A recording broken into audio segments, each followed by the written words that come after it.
बधिरों के लिए समाचार में आपका बहुत बहुत स्वागत है। मैं हूं आपके साथ शिवांगी ठाकुर और मेरे साथ है रजनी कालरा। उत्तर प्रदेश में कोडिन कफ सिरप को लेकर सियासी संग्राम तेज है। विधानसभा में सीएम योगी के बयान पर विपक्ष ने जोरदार हंगामा किया।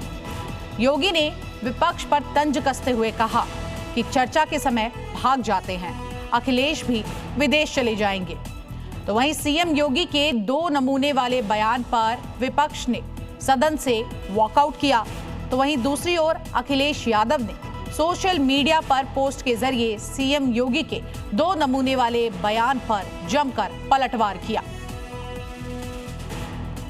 मुर्शिदाबाद में नई बाबरी की नींव रखने वाले हुमायूं कबीर ने अपनी नई पार्टी जन्नत उन्नयन पार्टी का ऐलान कर दिया है।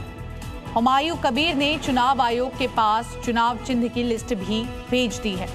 कबीर की लिस्ट में टेबल और 2 गुलाब शामिल हैं। साथ ही बीजेपी और टीएमसी विरोधियों से एकजुट होने की वो अपील भी करते नजर आए।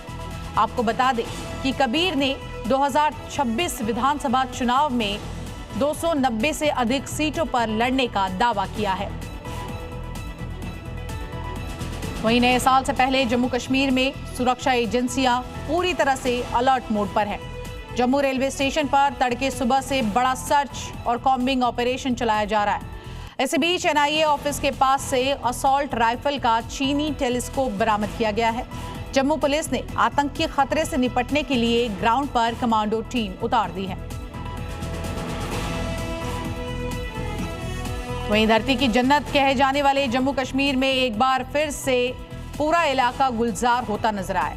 भारी बर्फबारी से वादियां खूबसूरत हो गई हैं, जो कि टूरिस्टों को अपनी ओर खींच रही हैं।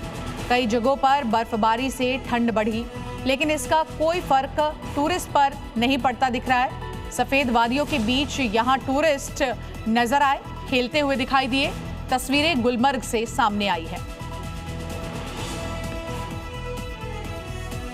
और बधिरों के लिए समाचार में फिलहाल इतना ही। देश और दुनिया की तमाम बड़ी खबरों को देखने के लिए आप देखते रहिए जी न्यूज़।